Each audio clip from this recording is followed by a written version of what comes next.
নৈমিষে অনিমিষম ক্ষেত্রম ঋষয়ো সনকাদয় সত্রম সর্গায় লোকায় সহস্রমাসতঃ।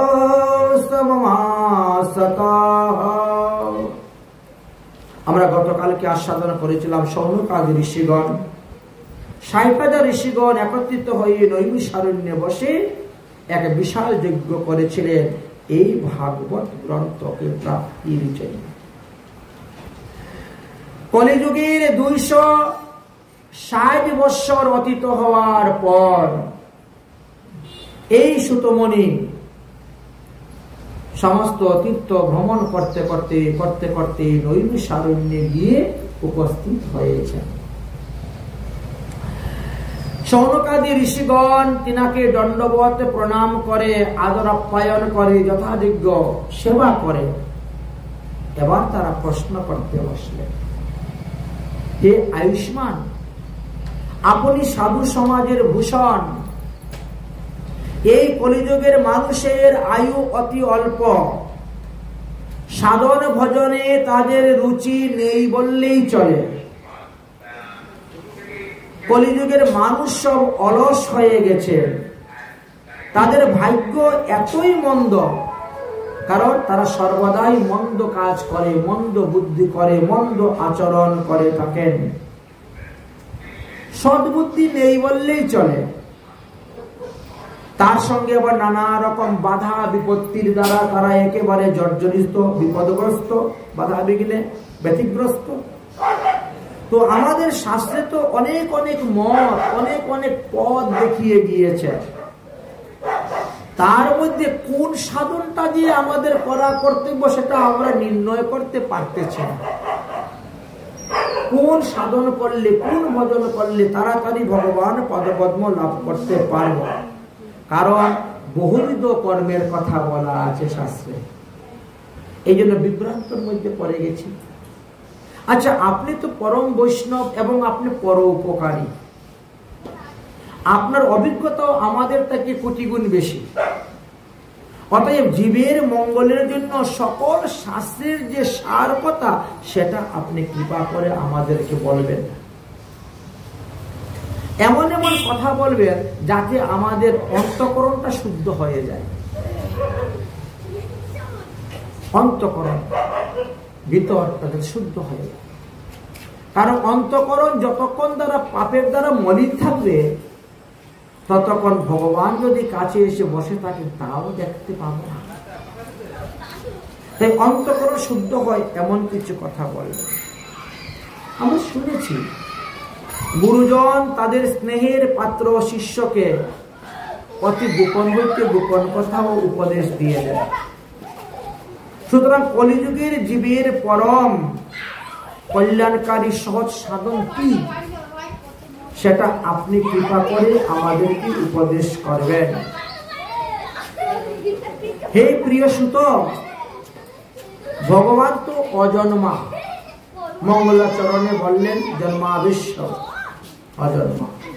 তবে যদুবংশীয়দেরকে রক্ষা করিবার জন্য ভক্তবৎসল ভগবান শ্রীকৃষ্ণ কেন বসুদেবের পত্নী দেবকীর গর্ভে জন্মগ্রহণ করেছিলেন, তার বৃত্তান্ত কথা আপনি কৃপা করে আমার নিকটে বর্ণন করুন। আর কি প্রশ্ন করেন? আমরা এর পূর্বে নারদাদি অনেক মহাত্মাদের নিকট হইতে ভগবান শ্রীকৃষ্ণের বহু বহু লীলাকথা শ্রবণ করিয়াছি, তবুও আমাদের কর্ণ মন তৃপ্তি হচ্ছে না। তাই দয়া করে আপনি ভগবানের এমন এমন লীলা কথা বলবেন যাতে আমাদের মন এবং কর্ণ উভয়ই তৃপ্তি হয়ে যায়। চতুর্থ প্রশ্ন, প্রকৃতির বশীভূত হয়ে জীব বারবার জন্মগ্রহণ করতেছে আর বারবার মরতেছে। এই যে কাল চক্র, 84 লক্ষ জুলির যে একটা চক্র, সেই চক্রের হাত থেকে জীব কিভাবে মুক্তি লাভ করতে পারবে তাহা আপনি বলবেন। আর আমাদের পঞ্চম প্রশ্ন হলো, ধর্ম রক্ষক, ব্রাহ্মণ রক্ষক, ভক্ত রক্ষক যুগেশ্বর ভগবান শ্রীকৃষ্ণ নিজ ধামে চলে যাওয়ার পর এই ধর্ম কাকে আশ্রয় করিয়া আছেন সে কথাও কিন্তু আপনি কৃপা করে আমাদেরকে বলবেন। এই কলিযুগ আগত জেনে আমরা সবাই বিষ্ণুক্ষেত্র নৈমিষারণ্য আশ্রয় করে আছি। এই স্থান ত্যাগ করে অন্যত্র যেতে চাচ্ছি না। দীর্ঘকাল ব্যাপী আমরা এই যজ্ঞ করে আসতেছি। হয়তো আজ শ্রীহরি এই যজ্ঞের ফলস্বরূপ হরিকথা শ্রবণের সুযোগ আমাদেরকে করে দিয়েছেন। দেখো, সমুদ্র পারের জন্য তো সবাই বাসনা করে, সংসার সমুদ্র পার হওয়ার জন্য সবার মনে ইচ্ছা আছে,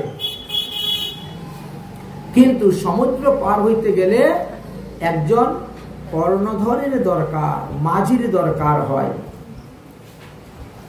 ঠিক সেইভাবে এই কলিযুগের কলির দুষ্ট প্রভাব থেকে নিস্তার পেতে গেলে আপনার মতন সদ্গুরুদেবের প্রয়োজন, আপনার মতন সৎ শিক্ষাগুরু এবং দীক্ষা গুরুর প্রয়োজন। রাধে রাধে। তাই ব্রহ্মা আপনাকে হয়তো আমাদের নিকটে পাঠিয়েছেন। অতএব এই প্রশ্নগুলোর উত্তর আপনি দয়া করে দিবেন। আমরা কিন্তু বাস্তবে প্রশ্ন করতে জানি না।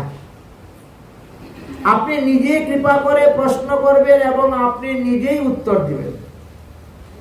আমরা কিন্তু অতটা জানি না প্রশ্ন করতে। যখন তিনি এইভাবে বললেন তখন প্রথম প্রশ্নের উত্তর দেওয়ার জন্য প্রস্তুত হয়ে গেলেন। এখানে একটা আসন দিয়ে দাও, না হলে বসার জন্য।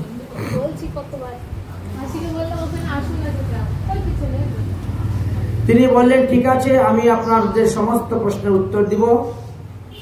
এই বলে এই সমস্ত প্রশ্নের উত্তর দেওয়ার জন্য তিনি প্রস্তুত হলেন। হয়ে তিনি বলছেন কি, নারায়ণং নমস্কৃতং নরং চৈব নরোত্তমং দেবীং সরস্বতী ব্যাসং ততো জয়মুদীরয়ে। তিনি সবাইকে প্রণাম করলেন। প্রণাম করে বললেন যে আপনারা প্রথম প্রশ্ন করেছিলেন কলিযুগের জীবের কল্যাণকারী শ্রেষ্ঠ সাধন কি। বললেন যে কলিযুগের জীবের শ্রেষ্ঠ সাধন হলো ভগবানের ভজন করা। বাসুদেব ভগবতী ভক্তি যুগং প্রয়শ্চতি জনয়তাংশো বৈরাগ্যম জ্ঞানাংশ তদুহিতকম। একমাত্র প্রত্যেকের কর্তব্য হলো ভগবান শ্রীহরির আরাধনা করা। এই কলিযুগের মানুষের ভগবত আরাধনা ব্যতীত আর মুক্তির কোনো উপায় নেই। কলৌ তো কেবলা ভক্তি ব্রহ্ম সাজুজ্যকারিণী। এই মুক্তি দেবী হলেন ভগবানের দাসী। কেউ যদি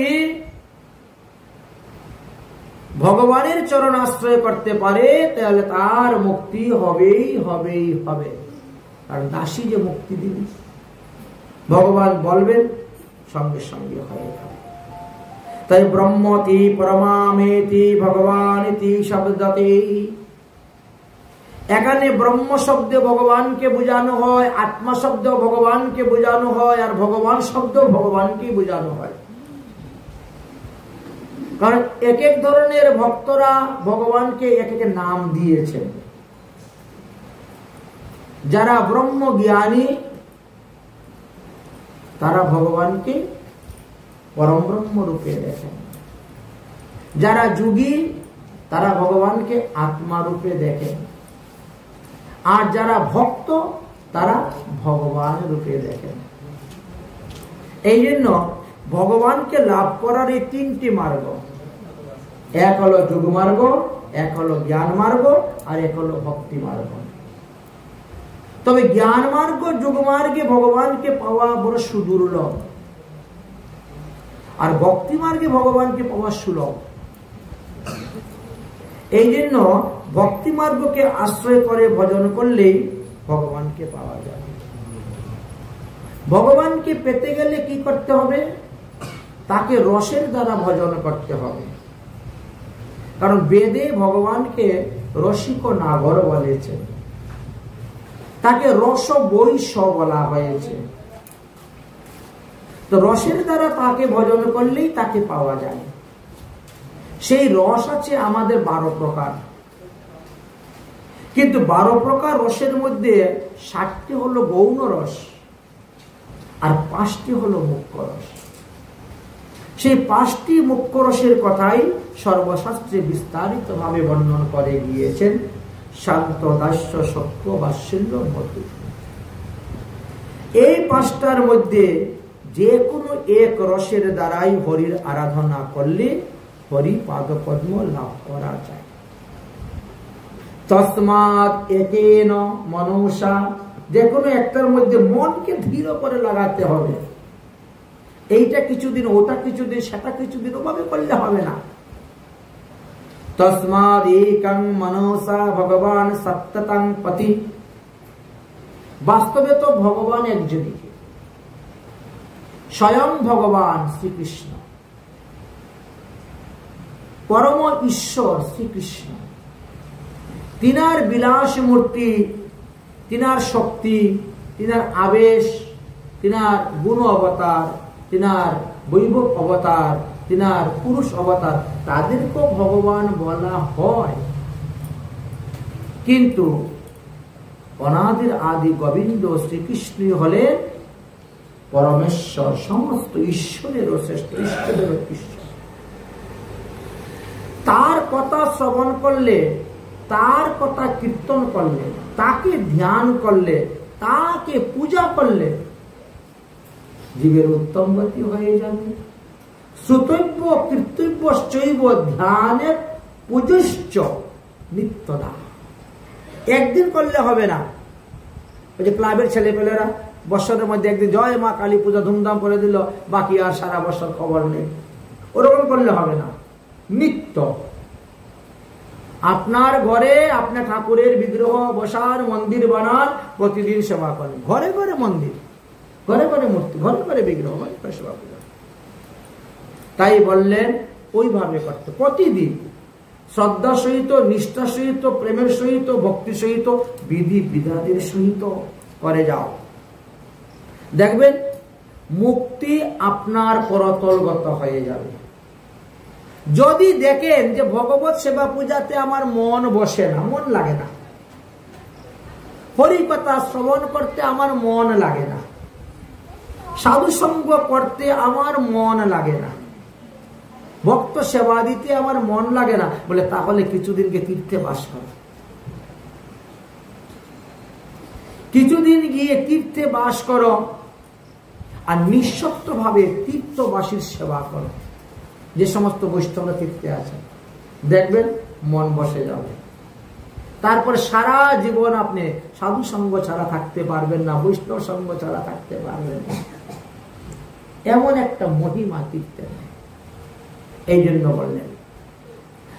এবার বললেন তোমাদের দ্বিতীয় প্রশ্নের উত্তর আমি দিব। তোমাদের দ্বিতীয় প্রশ্ন করেছিলেন যে এই কলিযুগের মানুষ কিভাবে সাধন ভজন করে, 84 লক্ষ যোনি থেকে তারা উদ্ধার পাইবে। ভজন তো 64 প্রকারের ভজনের অঙ্গের কথা বর্ণন করে গিয়েছেন। ভক্তির অঙ্গ 64 প্রকার আছে।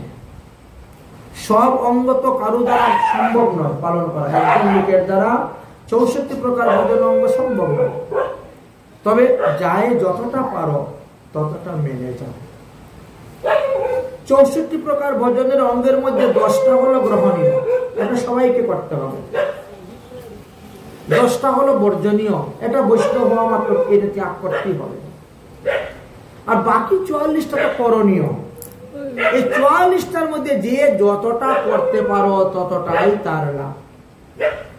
44টা করণীয়। যদি কোনো কিছুই করতে না পারো তাহলে হরিকথা শ্রবণ করো। আমি করতে পারি না, আমার অর্থ নেই, টাকা পয়সা নেই, বা আমার শরীরের সমশক্তি নেই, আমি ফুল নিয়ে আসবো, মালা গিরবো, মন্দিরে দিব, সেই ক্ষমতাও নেই, তাহলে তুমি প্রতিদিন হরিকথা শ্রবণ করো। শীর্ণতাম কথা কৃষ্ণ পূর্ণ শ্রবণ কীর্তন। শ্রবণ করার পর এটাকে মনন করবেন, চিন্তন করবেন, আবার সময় সুযোগ পেলে সেটা অন্যের কাছে বলবেন। বুঝেছেন? মানে সর্বদাই কৃষ্ণ কথাই ভাবনা, চিন্তা, বলা, সবকিছু। এই জন্য শীর্ণতাংশ কথা কৃষ্ণ পুণ্য শ্রবণ কীর্তনম। এতে কি হবে বলে, হৃদয়স্তত হি বদরানি বিদুরনীতি সুহৃদি সমাম। এর দ্বারা তোমার হৃদয়ের মধ্যে এসে ভগবান বসবেন। ভগবানের কথা চিন্তা করছেন, ভগবানের কথা কীর্তন করছেন, ভগবানের কথা শ্রবণ করছেন, ভগবানই তোমার হৃদয়ের মধ্যে এসে বসবে। কি না ভগবান আমার হৃদয়ে বলে, তার কি ঠেকা পড়েছে? আছে, আছে। একজন ভক্ত ভগবানকে পাওয়ার জন্য যতটা ভজন করে, ভগবান তার থেকে বেশি ভজন করেন জীবকে ভক্ত রূপে পাওয়ার জন্য। এই জগতের জীব তো ভক্ত হইতে চায় না, জীব তো তিনারই সন্তান,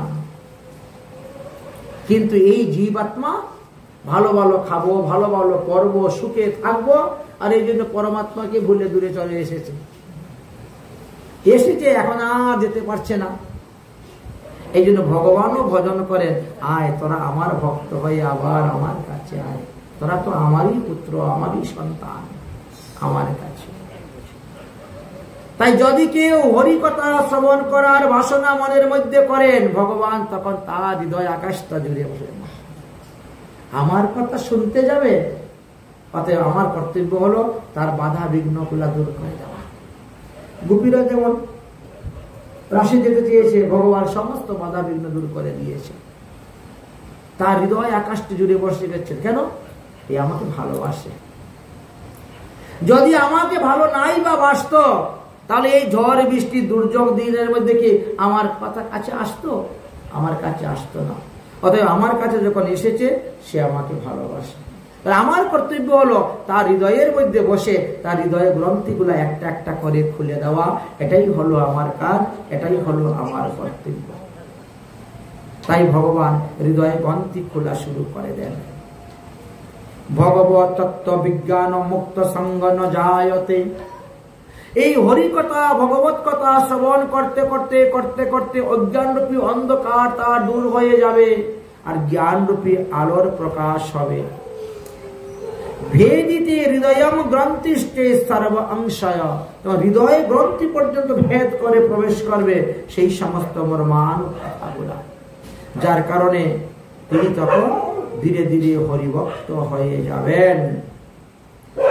আপনারা তৃতীয় প্রশ্ন করেছিলেন যে বসুদেব পত্নী দেবকীর গর্ভে ভগবান শ্রীকৃষ্ণ কেন জন্মগ্রহণ করলেন? ভগবানের নাম হয়েছে অজন্মা, তাহলে তিনি কেন জন্মগ্রহণ করেছেন?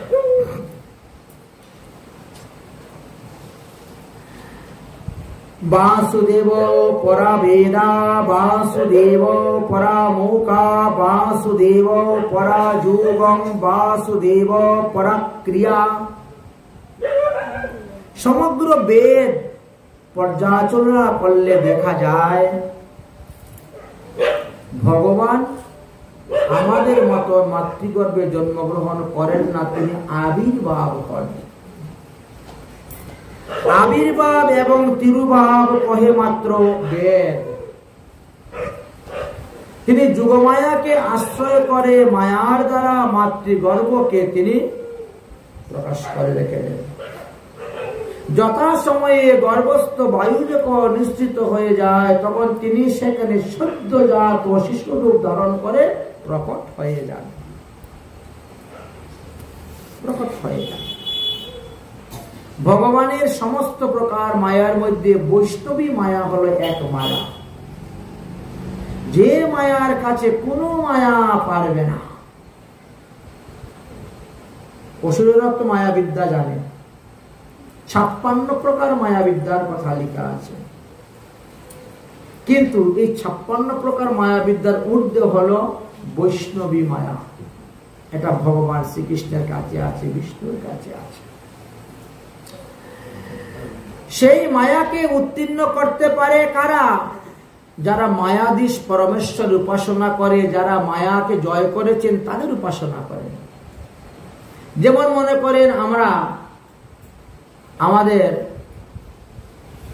মহাপ্রভুর পরিকরগণ, সরগোস্বামী, দ্বাদশ গোপাল, অষ্টকবিরাজ, 64 মহান্ত, দেখেন তারা মায়াকে জয় করতে পেরেছে।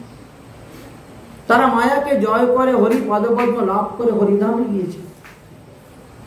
আমরা যদি তাদের মত, তাদের পথ নিয়ে চলি, তাহলে আমরা ওই মায়াকে জয় করতে পারবো।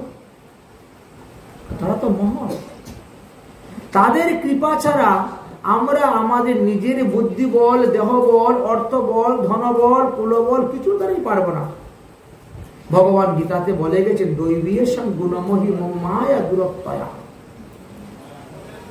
মামহি প্রপদ্যন্তে মায়ামেতাং তরান্তিতে।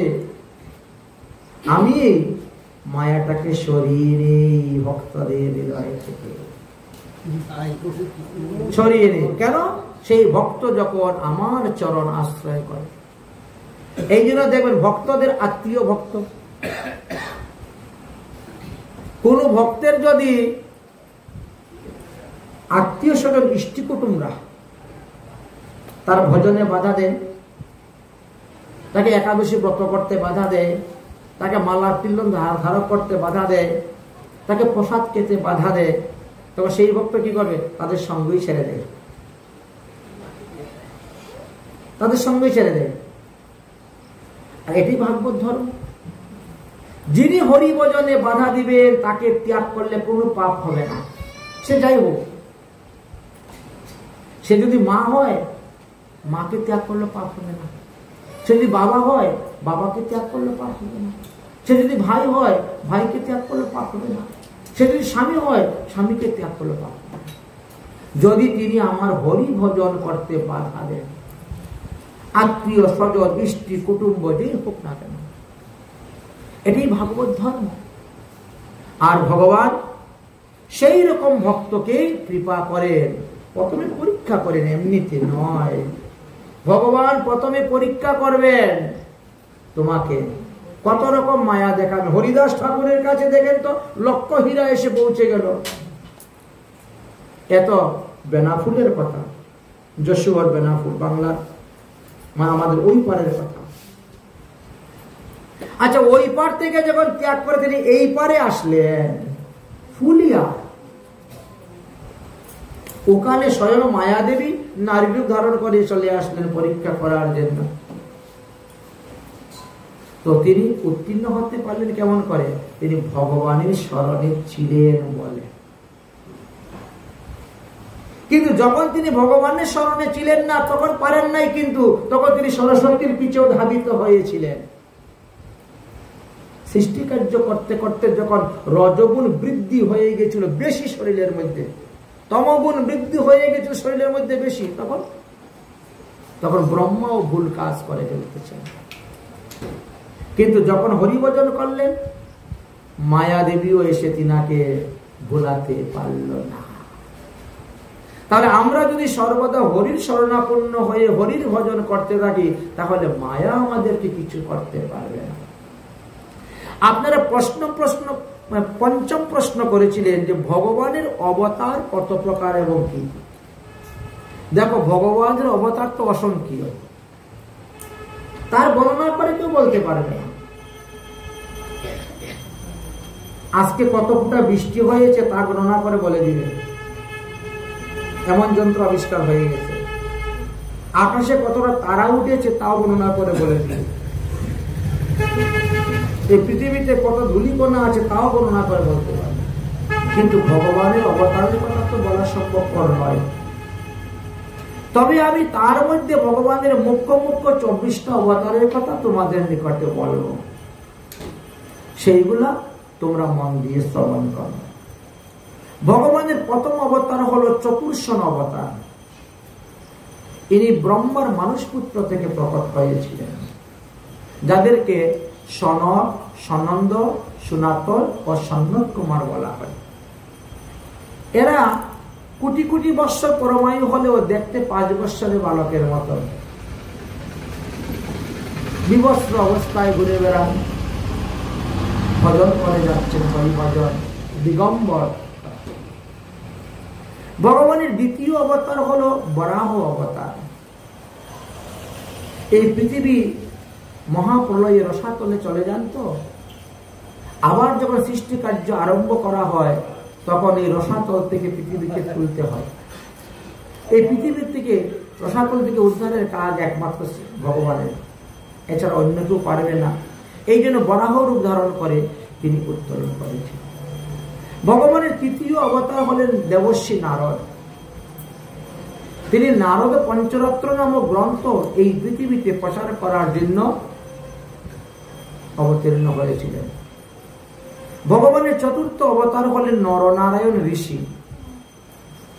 ধর্মের পত্নী মূর্তি দেবীর গর্ভেতে তিনি নরনারায়ণ রূপে প্রকট হয়েছিলেন। তপস্যা দ্বারাই ভগবানকে লাভ করা যায়, এই শিক্ষা দেওয়ার জন্য। পঞ্চম অবতারে ভগবান কর্দম ঋষির পত্নী দেবহতীর গর্ভে কপিল রূপে আবির্ভাব হয়েছিলেন। আসরিক ভাবাপন্ন ব্রাহ্মণদেরকে শিক্ষা দেওয়ার জন্য তিনি সাংখ্য শাস্ত্র রচনা করেছিলেন। ষষ্ঠ অবতারে ভগবান অত্রিমুনির স্ত্রী অনুসূয়ার গর্ভে দত্তাত্রেয় নামে জন্মগ্রহণ করেছিলেন এবং তিনি ব্রহ্মজ্ঞান উপদেশ দিয়েছিলেন মুনি ঋষিগণকে।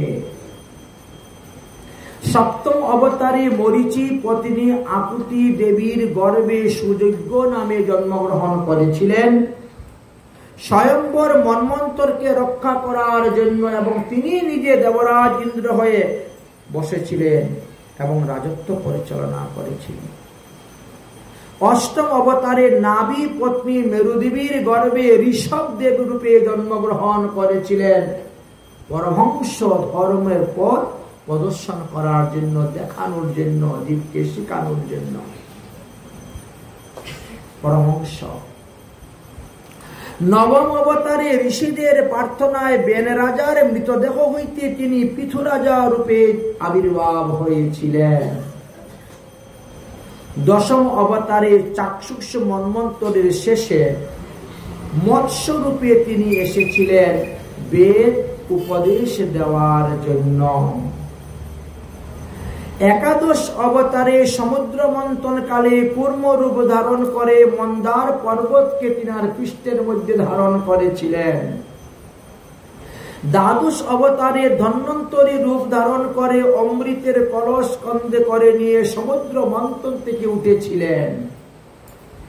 ত্রয়োদশ অবতারে মোহিনী রূপ ধারণ করে দানবদেরকে মোহিত করে, দৈত্যদেরকে মোহিত করে সেই দেবতাদেরকে অমৃত পান করালেন। চতুর্দশ অবতারে প্রহ্লাদ আদি ভক্তদেরকে রক্ষা করার জন্য, হিরণ্যকশিপু আদি অসুরগণকে বিনাশ করার জন্য তিনাকে নরসিংহ রূপ ধারণ করে আসতে হয়েছিল। পঞ্চদশ অবতারে তিনি বামন রূপে এসেছিলেন। কশ্যপ ঋষির ঔরসকে আশ্রয় করে মা অদিতির গর্ভ থেকে জন্ম নিলেন, আর বলিরাজার নিকট থেকে 3 পাও ভূমি যাচনা করে সমস্ত স্বর্গাদি রাজ্য নিয়ে তিনি মন্ত্রধুমক নামক ইন্দ্রকে দান করেছিলেন। ষোড়শ অবতারে যমদগ্নি মুনির স্ত্রী রেণুকার গর্ভ হইতে ভগবান পরশুরাম নামে প্রকাশ হয়েছিলেন। তিনি 21 বার তখন এই দুষ্ট ক্ষত্রিয় বংশদেরকে নষ্ট করেছিলেন। সপ্তদশ অবতারে পরাশর ঋষির ঔরস আশ্রয় করে সত্যবতীর গর্ভতে শ্রীকৃষ্ণ বিপ্রায়ণ বেদিব্যাস রূপে তিনি প্রকট হয়েছিলেন। অষ্টাদশ অবতারে দশরথ মহারাজের স্ত্রী কৌশল্যার গর্ভে ভগবান মর্যাদা পুরুষোত্তম রাম রূপে প্রকট হয়েছিলেন রাবণাদি দুষ্ট অসুরগণকে সংহার করিবার জন্য। ঊনবিংশ অবতারে তিনি বলরাম রূপে অবতীর্ণ হয়েছিলেন ব্রজে রোহিণী নন্দন বসুদেবের প্রথম পত্নী রোহিণীর গর্ভে আসছিলেন।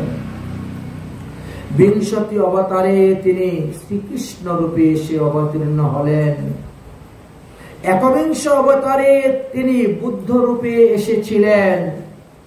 আর দ্বাবিংশ অবতারটা হইবেন সামনে বিষ্ণু যশ নামক ব্রাহ্মণের পুত্র রূপে তিনি অবতীর্ণ হইবেন। সৌনকাদি মুনিগণ বললেন, সুতমণি আপনি যে বললেন ভগবানের মুখ্য মুখ্য 24টা অবতারের কথা বলবেন, তো মাত্র 22টা অবতার হলো, হইবেন 21টা হয়ে গেছে, 22 নম্বর হইবেন। তাহলে 23 আর 24 কোথায় গেল? তারপরেও কি বলে, না আরো 2টি অবতারের কথা তোমাকে বলতে ভুলেই গেছি। এক অবতার ছিল ভগবানের হংস অবতার, যাহা ভাগবতে 2য় স্কন্ধের 7ম অধ্যায়ের 19 নম্বর শ্লোকে দেওয়া হয়েছে। চতুর্শ্লন ব্রহ্মাকে প্রশ্ন করেছিলেন ঈশ্বর তত্ত্ব সম্পর্কে জানার জন্য। ব্রহ্মা তখন সমস্ত প্রশ্নের উত্তর দিতে পারছেন না। সৃষ্টিকার্য করতে করতে বুদ্ধিটা এমন মোহগ্রস্ত হয়ে গেছে। তখন তিনি শরণাপন্ন হলেন। শরণাপন্ন হওয়ার পরে ভগবান তখন হংসরূপ ধারণ করে গিয়েছিলেন, সেখানে গিয়ে তাদেরকে সেই সমস্ত প্রশ্নের উত্তর দিয়েছিলেন। আর 24 অবতার, এটা হলো হয়গ্রীব নামক অবতার। ভাগবতে 2য় স্কন্ধের 7ম অধ্যায়ের 11 নম্বর শ্লোকেতে দেওয়া আছে, ব্রহ্মা একবার বিশাল যজ্ঞ করেছিলেন, আর সেই যজ্ঞ কুণ্ড হইতে প্রকট হয়েছিলেন হয়গ্রীব। শরীরটা মানুষের মতন আর মাথাটা ছিল ঘোড়ার মতন, দেখতে একেবারে সাদা রঙের ছিলেন। পদ্ম ফুলের উপরে উপবেষ্টিত তিনি ছিলেন।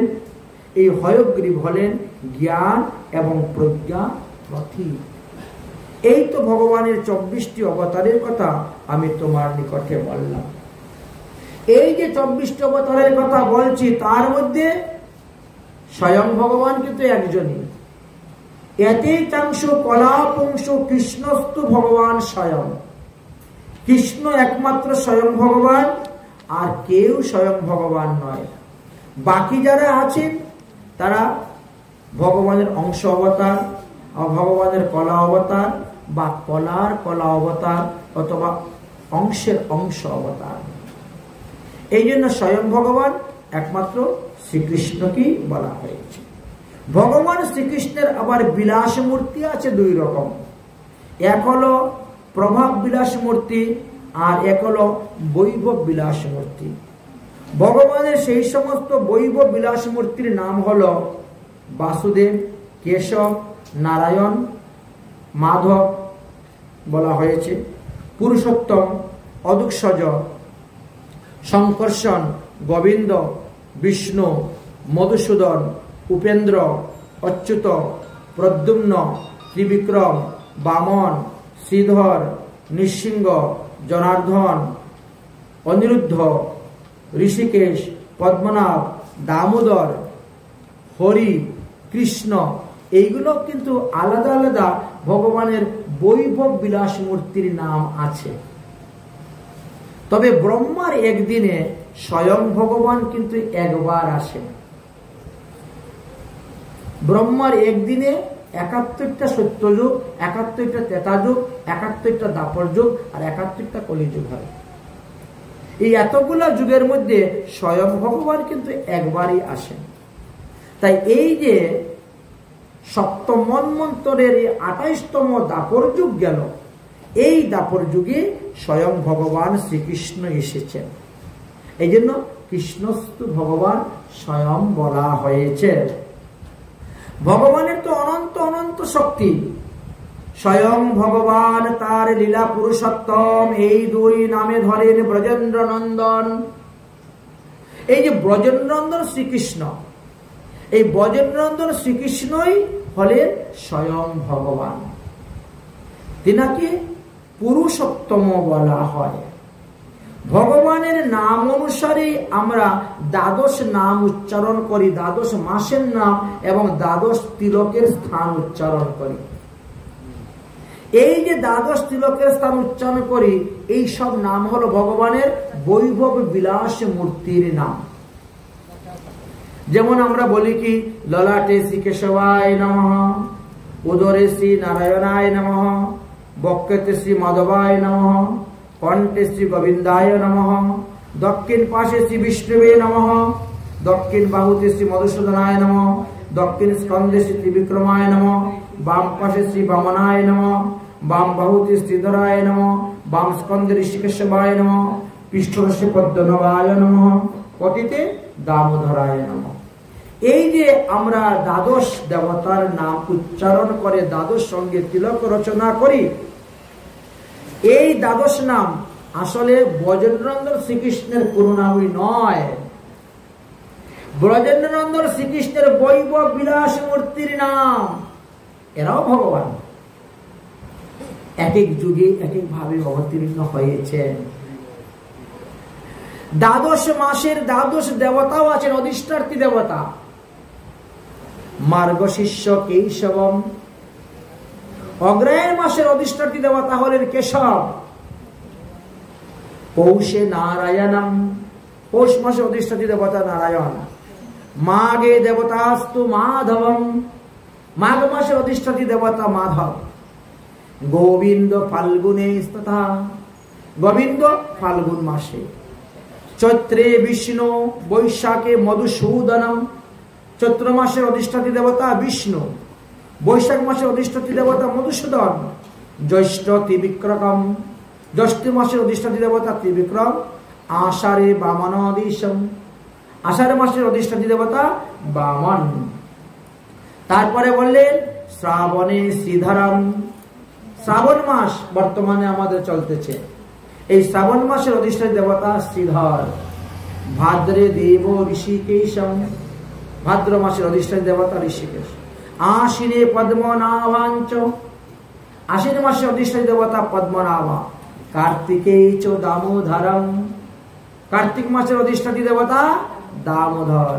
রাধা দামোদরম অন্য ব্রজেন্দ্র নন্দন, কিন্তু রাধা দামোদর আলাদা।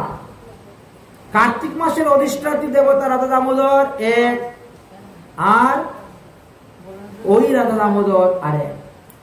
কার্তিক মাসে অধিষ্ঠিত দেবতা যে দামোদর, ইনি রাধা দামোদর নন, বলছেন এটা আলাদা। তবে এই ভগবান শ্রীকৃষ্ণেরই সেই বৈভব বিলাস মূর্তি। অনন্ত শক্তির মধ্যে কৃষ্ণের তিন শক্তি প্রধান: ইচ্ছা শক্তি, জ্ঞান শক্তি, ক্রিয়া শক্তি নাম। ইচ্ছা শক্তি প্রদান হইলেন ভগবান শ্রীকৃষ্ণ, জ্ঞান শক্তি প্রদান হইলেন বাসুদেব, আর ক্রিয়া শক্তি প্রদান হলেন শঙ্কর্ষণ বিষ্ণু। কোনো কিছু সৃষ্টি করতে গেলে তিনটা শক্তির প্রয়োজন হয়: ইচ্ছা শক্তি, জ্ঞান শক্তি, ক্রিয়া শক্তি বিনা কোনো কিছু কখনো সৃজন করা যায় না, সৃষ্টি করা যায় না। আর তিন শক্তি যখন একত্রিত হবে তখনই একটা সৃষ্টি হয়ে যাবে, বস্তু সৃষ্টি হয়ে যায়। তাই এই তিন শক্তি একত্রিত হয়ে এই বিশ্ব ব্রহ্মাণ্ড সৃষ্টি হয়েছে। ভগবানের যত যত অবতার আছে, সমস্ত অবতারের মধ্যে অনন্ত অনন্ত অবতারকে 6টি ভাগে বিভক্ত করে দেখানো হয়েছে। পুরুষ অবতার এক, লীলা অবতার আর, গুণ অবতার এক, মন্বন্তর অবতার আর, যুগ অবতার এক, শক্তি অবতার আর, এইভাবে অনন্ত আছে।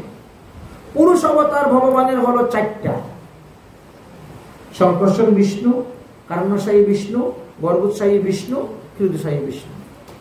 গুণ অবতার হলো ভগবানের 3টা: ব্রহ্মা বিষ্ণু মহেশ্বর। লীলা অবতার ভগবানের 25টা বর্ণন করে গিয়েছেন। মন্বন্তর অবতার ভগবানের 14টা, যুগ অবতার ভগবানের 4টা, শক্তি আবেশ অবতার ভগবানের 9টা, এইভাবে। আর চতুর্ভুজ অবতার হলো 4টা, চতুর্ভুজের বৈভব অবতার হলো 8টা, এবং চতুর্ভুজের মুখ্য বিলাস অবতার হলো 12টা। এইভাবে ভগবানের অনন্ত অনন্ত ব্রহ্মাণ্ড অনন্ত অনন্ত রূপ ধারণ করে আসছেন।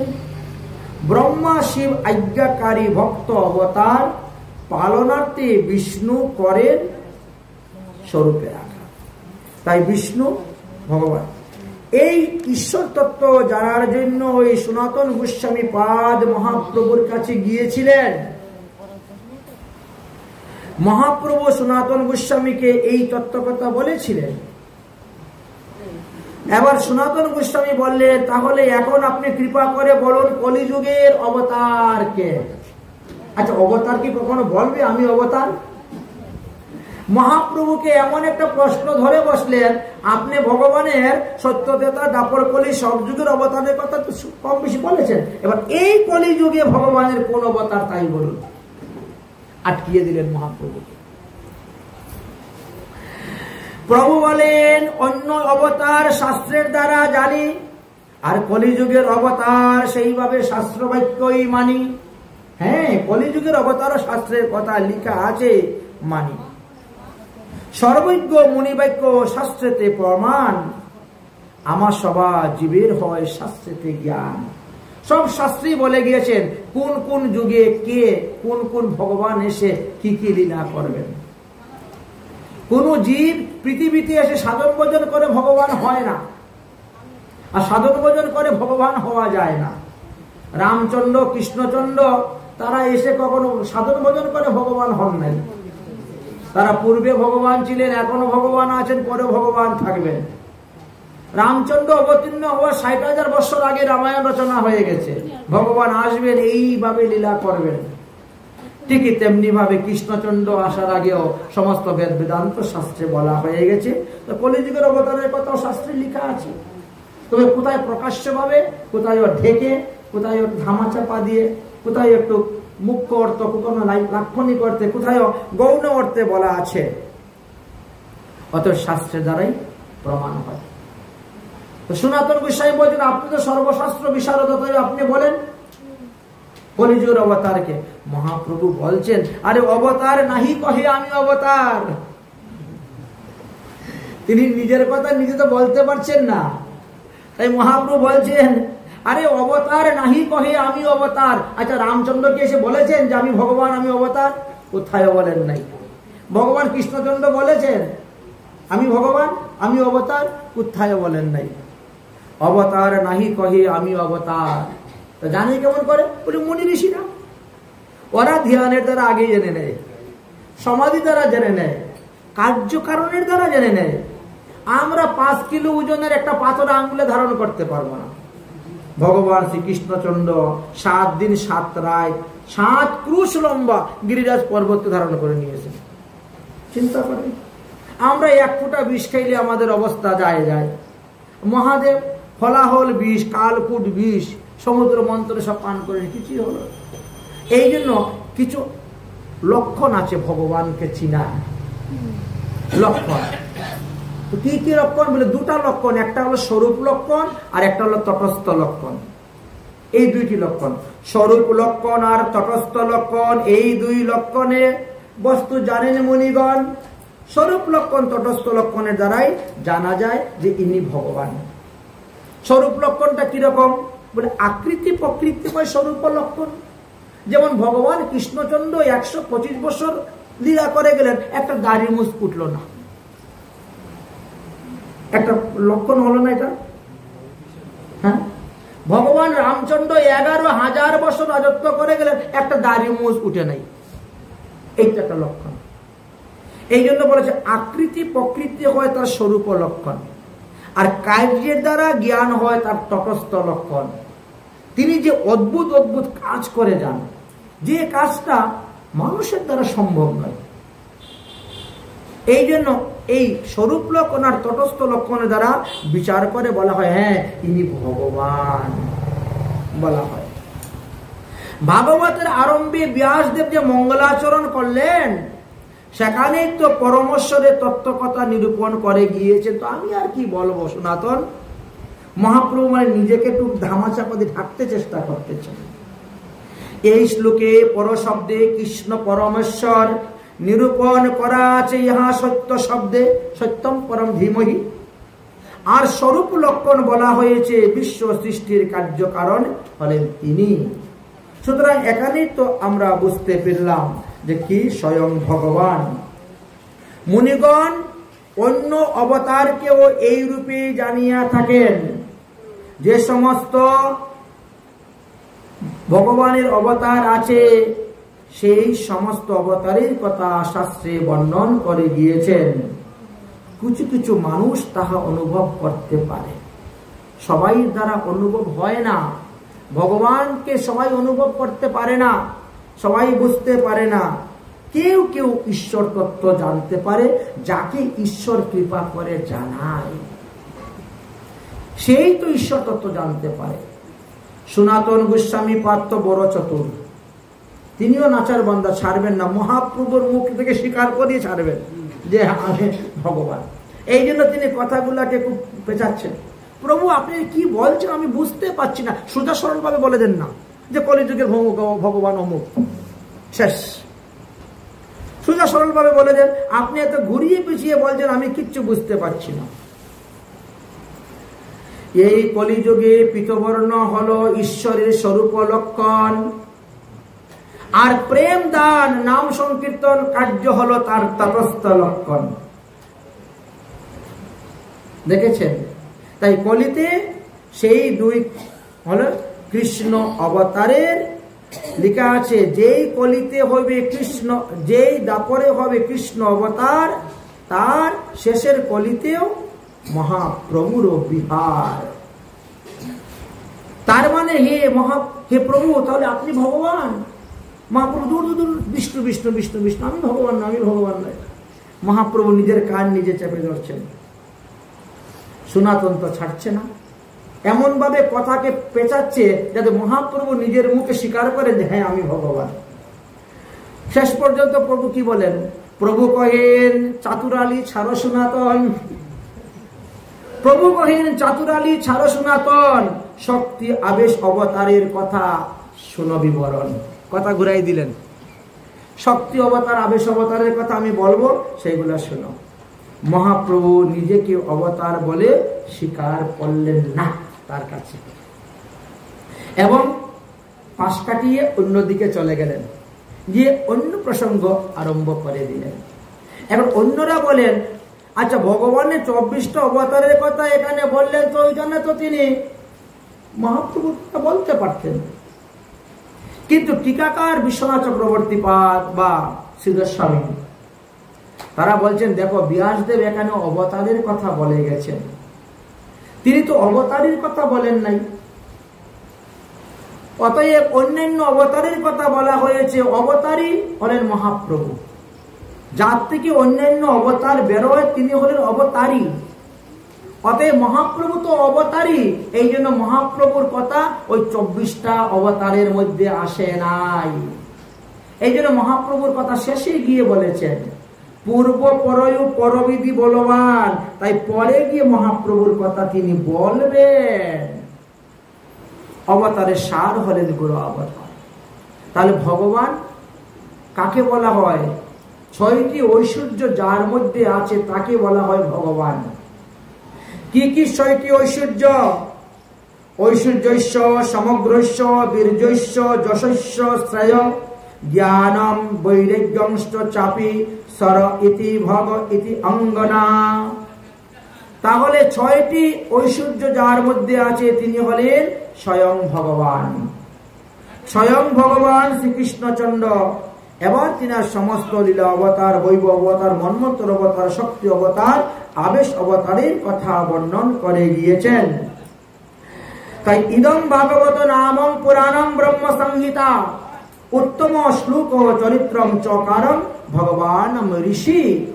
অতএব ভগবানের লীলা কথা এই ভাগবতে রচনা করে গিয়েছেন। আমরা সেই ভাগবতের লীলা কথা আস্বাদন করলাম।